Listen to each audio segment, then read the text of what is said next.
It is alive. Live. Wait, I'm gonna be late this time. You know why? So chat. Famously, Always. I- Always about the chat. I did not have chat up and running. Why? Why is Why that? would I? I don't know, man. Why would I? It's chat. It is I chat. don't know. Hey, look, it's Chad. No, it's Hey, chat. look, it's chat. Hey, chat. It's chat. What's going on? You know, we're just being idiots. Thanks, Harris. Thank you, Harris Heller, because why not? All right, let's see if the dashboard just brings me up to... You know, it's kind of funny because when you go into the actual dash, right, it doesn't actually bring up you going live unless you touch live. And it's really a weird feature here that it doesn't work the way that I would anticipate, because you can only really launch the live panel via... Oh my god, you can't even launch it this way. Hold on. The world? Alright, so I guess the only way I can launch it is by going originally... Wow, okay. That's strange. It's gonna take longer than I thought. I thought I was gonna have a shortcut and be able to do this easily. I can't. In YouTube Studio, I don't know of a way to turn around off the app and launch the chat channel page. But when you touch Go Live, it automatically forces the YouTube Studio app into the mode for this. That's kind of weird. Hey, all right, well, you know what I'm going to say now? I think I've wasted 10. 10 seconds. That's correct. Do the 10. How about the big old 5, 4, 3, 2, 1. Hello. Oh, what's up, everybody? All what are we? We're at 100. Believe it or not, 124 subscribers, which keeps climbing. Which thank you everyone for the support and some excellent kind words in our episode that we actually did, where we asked people what they think we should do, and I believe someone said we should go to Boca Chica. Maybe one day we'll do that. I did see What's that. going on with you, Corey? How are you? I'm doing okay. I was telling Mike before the show, I got a little bit of a snuffle, a little like congested today.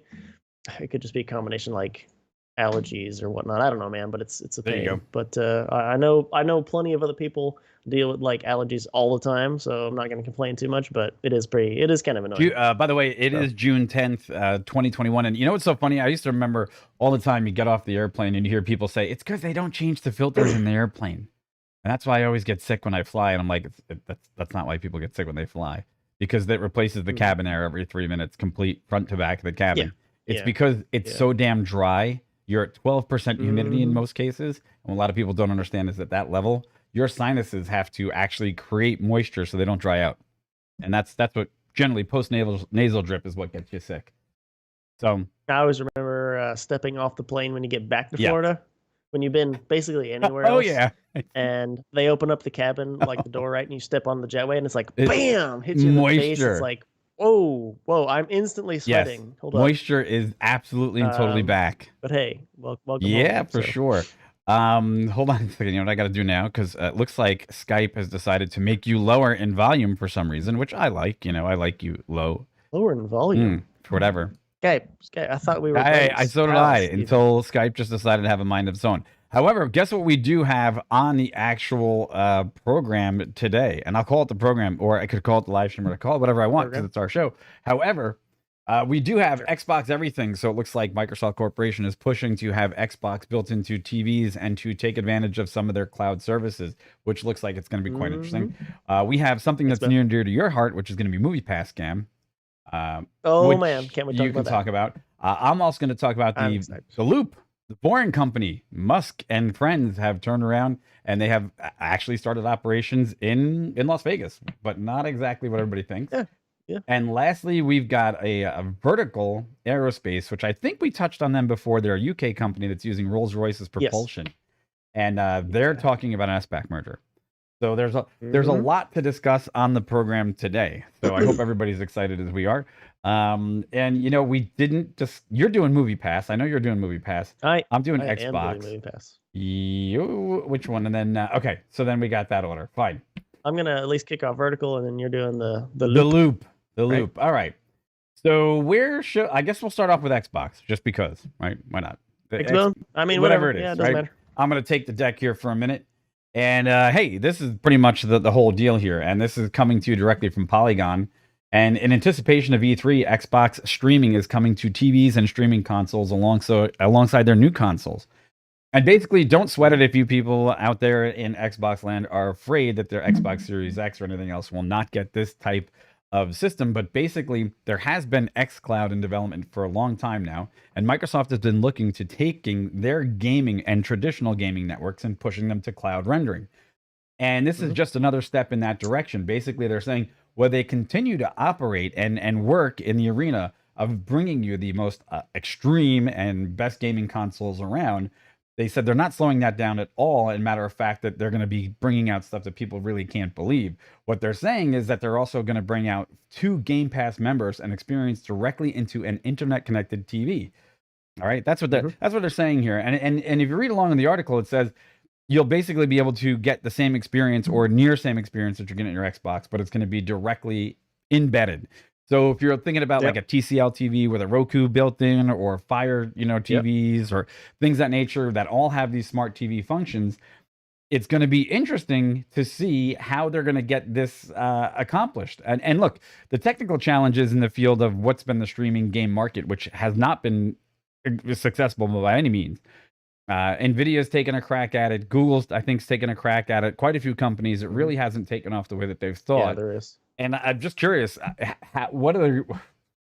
they've got to prove success. That's what they've really got to do. They got to prove that somebody could successfully do this, because I've been waiting to become an xCloud member for a while now, but they're still on Android OS and PC. So what's your take on that one? Yeah, I mean, I know we've talked about cloud gaming before, and the different facets. Well, there's a whole bunch of games that it will not really detriment your lag, because again, it's going to be a little bit of input lag. At least the way it is now, there's a tiny bit of input lag on almost everything, right? I mean, you got like you mentioned, Stadia's got one they're doing. Obviously, Nvidia's got theirs. There's actually, and if you talk about just PCs, where there's a whole bunch out there, Shadow Gaming. There's a whole bunch of like cloud gaming services. Right.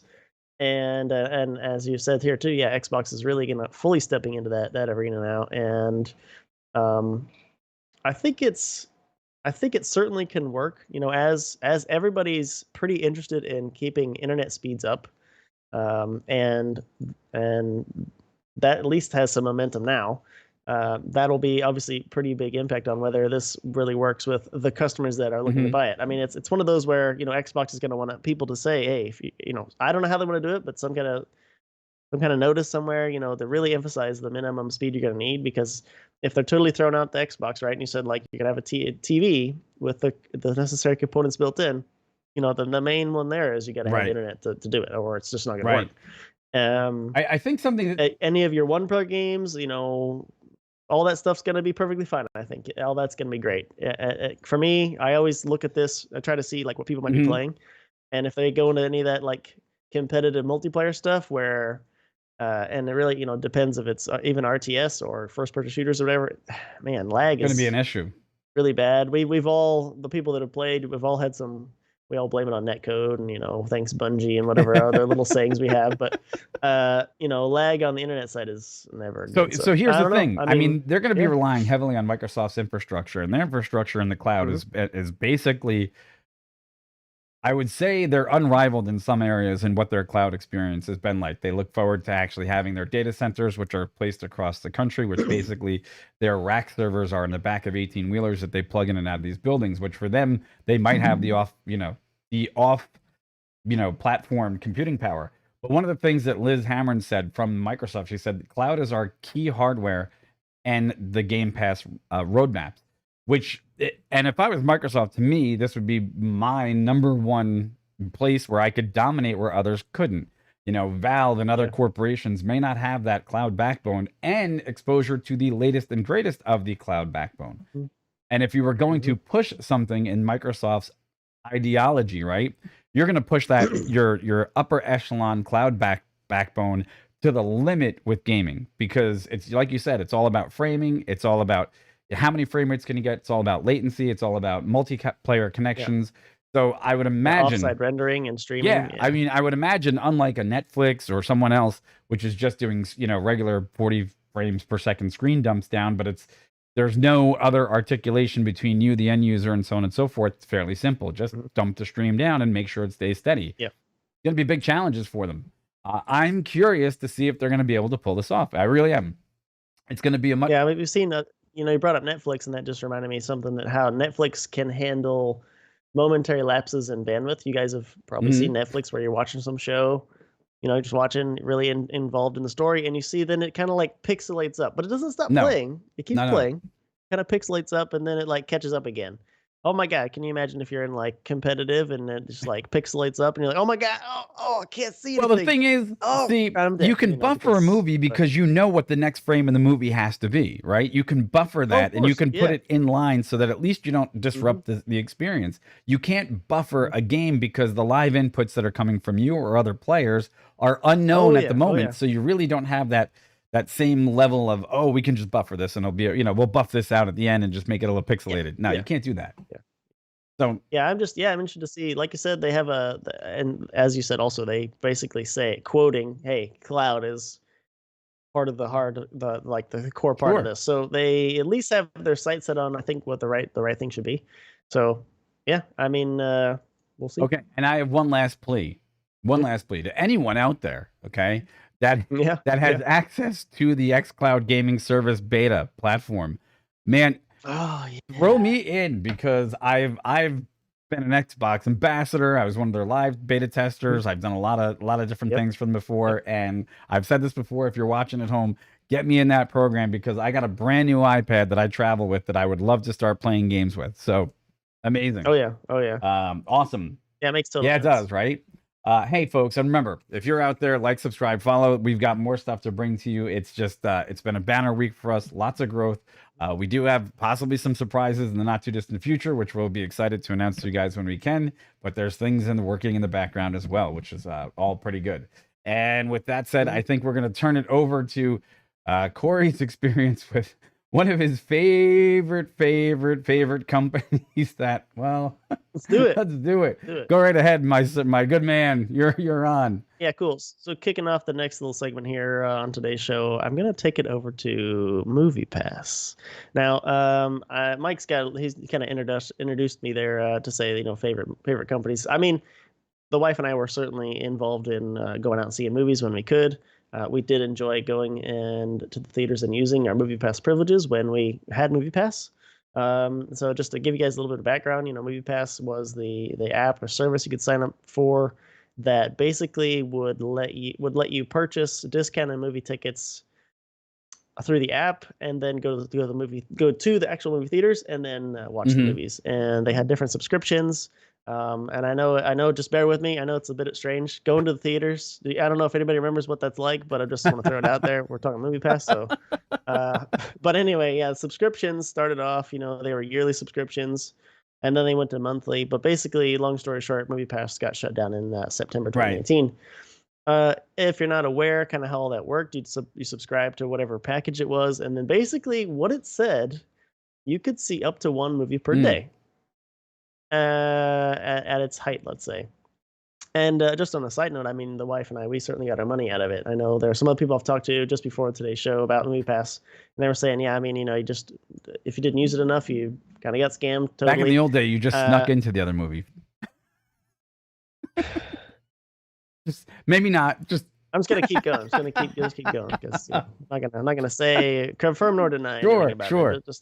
But say back to the Moviepass thing. But to say, we were saying that there was some shady stuff going on before they even shut down. And just to give you an idea, so down the link description below, I've linked obviously the article at the Vox. That's where I'm reading this article from. But I went out and I also found the FTC report on Moviepass, because basically the FTC, Federal Trade Commission's, put some reports out against Moviepass.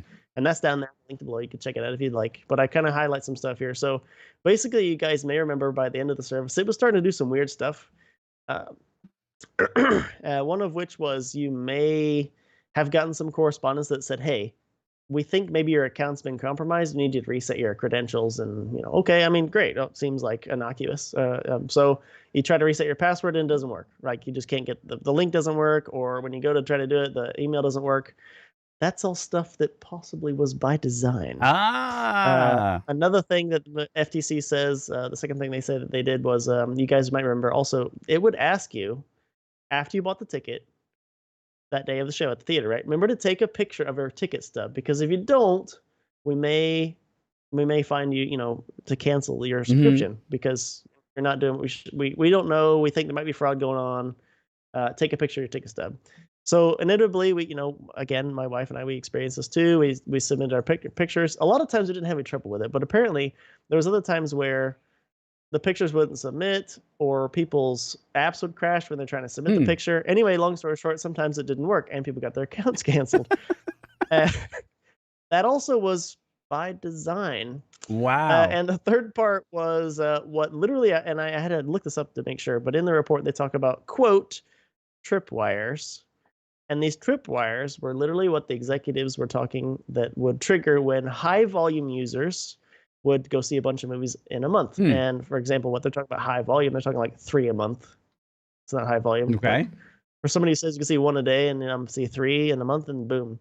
So, but what they're saying is these tripwires would trip, when these quote high volume users hit this maximum, which by the way was not published anywhere. Nobody really knew what this high volume meant. Just you're too high volume, get out. And then their service would be done for that month and it would reset the next month. But you didn't know that that's what happened to you, or and so anyway, and one of the things also mentioned in the report was when people would have their accounts suspended for suspicious activity, they found by doing their looking into it that about 1/2 of the people who had this happen to them hadn't even fixed the problem within 1 week after it happened. So literally they're losing service arbitrarily. Okay. And so and I also had to look this up too, because it says the report even goes on to quote that one of the executives basically was saying in the meeting that we might get caught by the FTC on this. And the one guy said literally, okay, I get it. Let's try it on a small group. We'll go with 2% of the highest users and see. And I'm paraphrasing a little bit, but the number 2% and what the guy basically said, that's in the report. You'll look it up. I was just like, whoa, okay, geez. And then I didn't see it in the report. It might be in there too. But lastly, before I pass it to you, I also remember trying to cancel before it actually, when we said we're done with this, we're just going to cancel it and not pay anymore. I also remember trying to cancel through the app, and you would hit the cancel button, right? And then it would refresh and you'd go and it'd take you back to the page and you hadn't canceled. Like you couldn't cancel your account. And apparently that was the best part is that and that happened to other people too. I didn't see that in the report. It might be in there too, that was intentional, maybe not, but anyway. So it was just I'm gonna keep track of the Moviepass thing because I'm interested to see where this goes. This is pretty crazy. Not that they were just doing this and that their business plan was literally what their business plan also kind of was, that they would get so many people enough people in, and take all their money up front that then they could attract other bigger customers like movie chains or something else, big advertisers, to say, hey, we've got like 50 million people, make a deal with us. And they would make their money from that. So, because if you can imagine, if you buy a movie ticket 1 a day, even back, about 10 years ago, $10 a month, and then later $50 a month. You don't have to go too many times before you make your money back. See, that's what I was about to say. Said we made our money back. They got you to watch yourself on how many movies that you went to go see. So they said, look, anybody that goes past 2 times per month, we lose money on, because that's their $9 investment. And you unwittingly sent in a picture, so we know that you were. And then suddenly they're like, nope, cut them off. But now here's the funny part. If I'm a movie theater guy, right, and I own a movie theater, and this has just popped in my head, I'm not making money off you on the ticket either. I'm making more money on you off the concessions. So if I had you trapped in a movie theater for 6 hours, you undoubtedly had to turn around and at some point either A, get a drink, or B, consume something that was in there, unless you left, went out, got lunch, and then came back. So that's just the way that would go. Yeah, it's just one of those things. Yeah, but I agree with you too. I mean, movie does make a lot of their money off of other stuff. While you're there. But yeah, so, but yeah, I mean, it was interesting to see that that literally Moviepass, it appeared weird things were going on, and there was actually weird stuff going on. So weird stuff. Weird, possibly legal. I mean, but look, I mean, if you could sit in a movie theater now just for one movie, which I think would venture to say that would probably feel awkward for a bunch of people right now, because also post-COVID. It's a little different. People, I haven't been to a movie in at least a year and a half, and I'll tell you that it would probably be like, ooh, just weird to sit in a movie theater because appetites change, right? So streaming services blossomed yeah. during COVID and so on and so forth. And Moviepass probably wouldn't, even though we know that someone teased that Moviepass might come back about 4 months ago, and we looked at that. That was a total That troll. was a total troll. Yeah. But, you know, it seems like everything along the line here has been a total troll, even to the users, the end user, right? So I'm just curious as to, A, if it could even ever work again right now, but B, it's just more interesting to me how they got away with it for as long as they did before somebody said, whoa, you know, $9. Now, I would say if you were to charge maybe $25 for that service, which I knew that you had to use at least 3 movies before we didn't break even on you anymore. Then exactly. I would say that you probably have a better chance of getting that to work, because then the numbers say, hey, a 5 movie watcher, we're an automatic loss. But most people will never show up more than 2 to 3 times in a movie, and we're going to break even on that customer at some level, right? Maybe if they go the third time, we're not in too bad a shape. So interesting. Yeah, and that was the thing too, and to get into like business ethics, but also just a bit of psychology, to also to say, you know, if you were paying $10 a month and then you upped it to 25, I'll be less inclined to keep my subscription. But if you told me right up front, hey, $25 a month, see 1 movie a day, many times as you want, knowing full well that the customers, well, you know, demographics you have to take a look and see, but maybe they're going to go once a month. That still leaves 4. Not everybody's going to see 4. Okay, might have a business model there. I would be more inclined as a customer just to pay 25 if that was the first offer. Right. But of course that wasn't, you know, that's not what Moviepass did. So it's sorry. Yeah, a lot of facets to it, but that didn't happen in this case. Okay. Hey, tell them what they can do with this lovely piece of information. Yes. Yep. So thanks for hanging out. Please like, share, and subscribe. Very much helps us out, and we're much appreciated about it. Hey, down in the comments too, please say, hey, did you guys do anything with Moviepass? And let us know your experience, if you think you got your money's worth or not, of course. And then if you had any of these things happen to you, which I think you probably did, because they were sounded fairly common across the board. But anyway, there you go. So thanks for the support. Thank you. All right. Hey, now in order to keep up with, you know, everything that we kind of find out there in the EV world and technology, this one comes straight from of all people, Elon Musk and the Boring Company. So basically coming up now is, if you're not familiar, the Boring Company started out in Las Vegas. They started actually drilling tunnels underneath the main strip to cut down on traffic, and they built a 1.5-mile tunnel. And guess what? According to, I guess this one is, who's this for? This is Auto Week. They're saying the loop launched with Tesla cars minus some promised features. Now, apparently, it's all go, but it's a little bit, let's say this, it's a little bit no show and all go, because where originally this tunnel was supposed to debut with automated driving vehicles and a passenger style service, almost like that of a train ride, where you just actually got yourself on and they clamped some boots to your car and it dragged you through and you avoided all this traffic. Well, that really didn't happen so much. So basically what they're saying is they put the 1.5 miles of tunnel in there, all right? And they did make good on the fact that you can go underneath it. Problem is, they're not using automated driving. Number 2 is they're not using high speed. Number 3, there is no boot system for other cars to participate. Number 4, it's more like a glorified Uber underground taxi service where you basically get in to a Tesla with a driver who drives you underground without your own stuff and takes you down across town. And what they're saying is, I think they said that they claimed a capacity of about 4,440 people per hour. And down here they do have a map, a station where they basically say you come in through the west station, you can go to the central station, and then you come out somewhere by the south station, which of course, obviously it's going to be a limited experiment with what's going on and the setup and how to get this done. I think more interestingly though, is the idea kneecapped because of it can't produce, or is the idea kneecapped because people just aren't ready to have that type of service where they can make the access and the inroads that they need for the infrastructure? And the tunnels are waterproof, so that's something that they're saying. And there's something that in there that says that the way that they were created, they're not like, you know, flying cars. There's nothing that you really have to worry about. You can just basically go down the tunnel and be done with it. Avoid the large headache of trying to get from one side of town to the next. But at the same point, it also sounds like this is kind of just like a glorified underground train system that's using Tesla. To me, what's Yeah. your view on this one? Well, I'm trying to also figure out maybe what the delay is. Let's say delay. We know also from Tesla technology that Teslas all use a lot of visual information on their sensors, but they at least up until recently they also use some of the radar in the car, in the front of the car too. They've been taking out that radar and putting in taking out the radar and going pure visual fairly recently.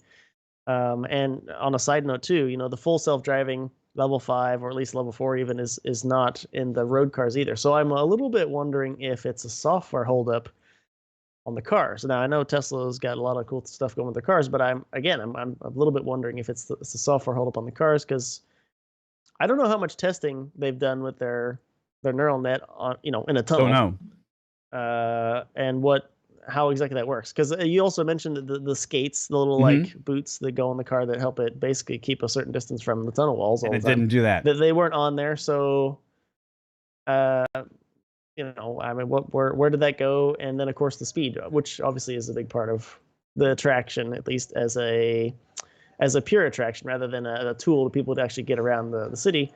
People want to get on it and actually go fast in a tunnel in a Tesla, but it's not really what's going on. So yeah, I'm a bit curious what the actual technical holdup is, because I think that probably is what's going on. I wonder, because look, because what they basically created right now is not subterranean transport of the future. They created, like you said, it's an attraction, I think. And look, in a way, in a way, sure, everything has to start someplace, right? And you remember when aviation first started out, the number one thing was, the barnstorming, and it was an attraction, and it was people coming up for rides and so on and so forth. So the first biplanes that people could actually get on, they were used in roughly the same manner, right? This is underground barnstorming in a sense, but they're not really making those speeds and the claims. And I understand that everything has to start somewhere, and you need to grow upon the steps of what you're going to make for the future. However, I think for myself, if this is just to keep the project on track so people can experience it and have a feeling of that this is what the future is going to be like, okay, great, because you're offering at least that opportunity, right? But it's short on actual delivery in sense of being a product that you could use for, I'd say, consistent travel, right? Yeah, actually, tool, like if you live there day to day and want to use it. But yeah. Are you going to just be like, oh, I'm just going to jump on the underground and just cruise to the other side of town? Sure, you could. And the problem is you better hope that there aren't 4,400 other people in front of you, because you're going to be there for an hour, If the line's greater than 300, if the line's greater than 440 people, then I guess we could assume at that point, your wait times, because you're handling how many per hour, right? Yeah, what was it? What did you say per day? Was that per day, that figure? No, it says the claim capacity. It says claim capacity right now. It says right here in the article of 1,440 passengers per hour. Oh yeah, per hour. 1,440. I got to do some math here. All right. I wonder if it must be 1,440 total, like both directions, like everything. I mean, I would imagine. So for me, it's relatively in so what is that, 1440? 74 people. It's 74 people per minute. Okay, so it's 740 people times 74 people per minute. So that's not bad. 185 an hour if it's 24 hours, and we are to assume that foot traffic would be the same of every hour, which is here we go which is not we're gonna start a new segment called Mike's Math. Is that for Mike's math? 1,440 passengers per hour. Is that per direction? Because then, that's what I was wondering. That's another one. Are you doing 1,440 going this way and this way? So you have to divide by that, because if you're going two-way traffic, you can't really accomplish that. Now it got me thinking. Like, I don't know. Just interesting. So hour, so 24 hours a day. Yeah, 106,000 people supposedly per day. Maybe I'm looking at this the wrong way. Which, I mean, we know demand won't be equal every hour. Sure. I don't know. That's interesting. 100,000 people a day. That's That is some capacity. Now you got me thinking. Now my capacity numbers suddenly made a switch in my head. But now the other problem is, if you had a train of Teslas with just one driver, you wouldn't need the manpower to man every single vehicle. So the max capacity would probably be 3 per vehicle or 4, right? And let's just say for COVID precautions, you're not carrying anybody in the passenger seat, in the front passenger seat, like you are in Ubers. So now you're down to 3, maybe you got some X's in there, so on and so forth, for a party of 6. Yeah, there are some X's. Looks like there's some 3s. Interesting. I can't tell if that's a S. They all look like, well, that might be an S over there. They look like Y. Well, let's see. You're looking at this picture here. It looks like that's a 3 on the left. That's a 3 on the left. Yep. That's an X on the bottom right. Bottom right's an X. I think that's another 3 middle right. And that might be an S on the far right top. Elon, could you stop making every one of your cars look exactly like the other one from the front, so we could actually figure out in a blurry picture what you're using? No. That's about it. No, not happening. Probably not gonna do that for so hey folks, it's just something interesting. Look, it's a major breakthrough, and underground tunneling services. There are others out there, and there's going to be other above ground surface transportation devices that will be challengers towards the new eVTOL market, towards the electric vehicle market. So there's going to be other things that are out there. So it's just interesting to pay attention to the fact that there's one more out there as an option.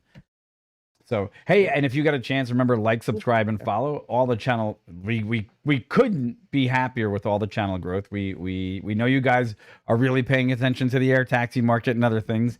And we're excited about that too. So Corey's going to bring you another piece of information on that. But overall, with the channel growth, we could not be more than delighted than what we are right now. But remember, we do know that some of you out there are not subscribers, and there's quite a number of you that aren't, that are watching the channel. So if you get a chance, help us out, help out the channel, help us grow, and just reach down and bing, hit the old subscribe button. So smack that subscribe and that bell down there, and smack it. You make it sound so dirty. Smackaroony, or just touch it. Just a little light. Yeah, there you go. Whatever you prefer. Excellent. Whatever works. Excellent. All right. So from there, let's turn around, and Corey is going to talk to you about a company I think we spoke about more or less about one of its powertrain options, but it looks like these people are a little bit more serious. And go ahead, Corey. Take the floor. Yeah, exactly. Yeah. So this next article basically brings back a company called Vertical Aerospace to the spotlight for the moment. Basically, that's saying that Vertical Aerospace is looking to do a $2 billion Osmond SPAC merge. So another SPAC in the air taxi market, which this company again is not new. Again, we haven't covered them too many times, but it's Vertical Aerospace, started back in 2016, currently run by an ex-executive, former executive from Rolls-Royce. Which is interesting, a little bit interesting there, just on a side note too, because I think we talked before that the powertrain is a Rolls-Royce electric powertrain. Because one of their big things that Vertical Aerospace talks about is being zero emissions and city travel. So they're talking about basically having a vehicle, the VAX4 is their production one they're going to be working on, and it's supposed to go about 200 miles an hour, about 100 miles, and be kind of a city transport kind of thing. But anyway, so the thing here is talking about again this SPAC, and it sounds like they're close to sealing it up, making it be done and over with, which obviously is going to help out their value there. And so just again a little bit more background if you're not familiar with the company. Again, I said started in about 2016. They're based over in Bristol, England.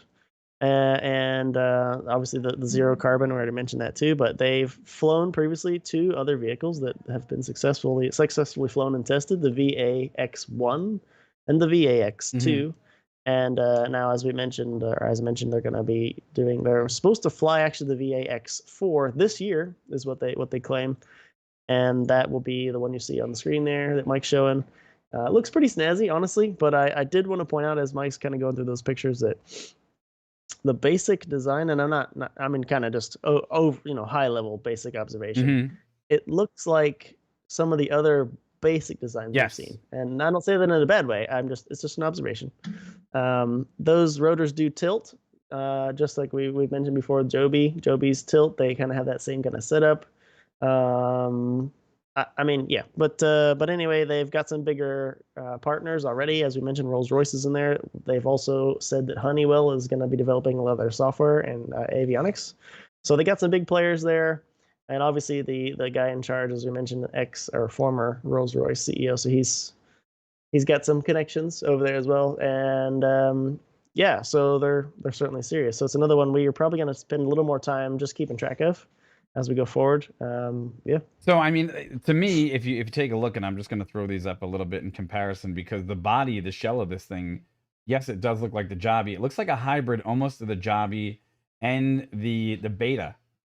So the Beta is, yeah, that's yes, the that other was the one I was trying to think of earlier. I was like, there was another one I couldn't And place when it you earlier. mentioned it, I know you couldn't place it before, and then I was sitting here thinking, and I was like, oh God, I was it like, looks like man, looks it like looks a something little bit else. like the Beta, right? And look, Mhm. there's obviously some level of repetition in the design of a lot of these aircraft, because you can't avoid that, right? You really can't avoid that. Mhm. A wing is a wing. It flies. It does its thing. There's going to be some Yeah, sort of draw off of this piece, off of that piece, that this one does something similar, or they have a similar function, especially when you are into the market that they are, which is using traditional propulsion units, which is the propeller, right? You still yep, have to force air yep. over an airfoil. You still have to make lift. You still have to turn the nacelle. You still have to make vertical components of lift, which is what has to happen. That's how you get air taxi. Yeah, it's replacing Yes. helicopter stuff, and they mentioned that too. That they also claim that the VA X4 will be 100 times more quiet than a typical Hmm. helicopter for travel within a turbine powered helicopter in a city. Which, unless I'm mistaken, man, isn't that exactly the figure that I Joby's believe they're quoting? both quoting. Look, it's not. Now, here's the other thing. Which is not, again, I'm not saying that No, not at negative, all. but Not at all. But it's it's just a thought. not. So let everybody else know at home that it is not hard to be quieter than a helicopter, because a helicopter is basically beating the air into Yeah, submission. We used to tell a lot of guys coming into the aircraft, hey, don't be surprised if it makes a lot of noise. Why? Because you're literally beating the because it air does. so fast. You're having to create lift with velocity of a blade that in some cases could be anywhere from 13 to 25 to, in some cases, almost 30 feet long.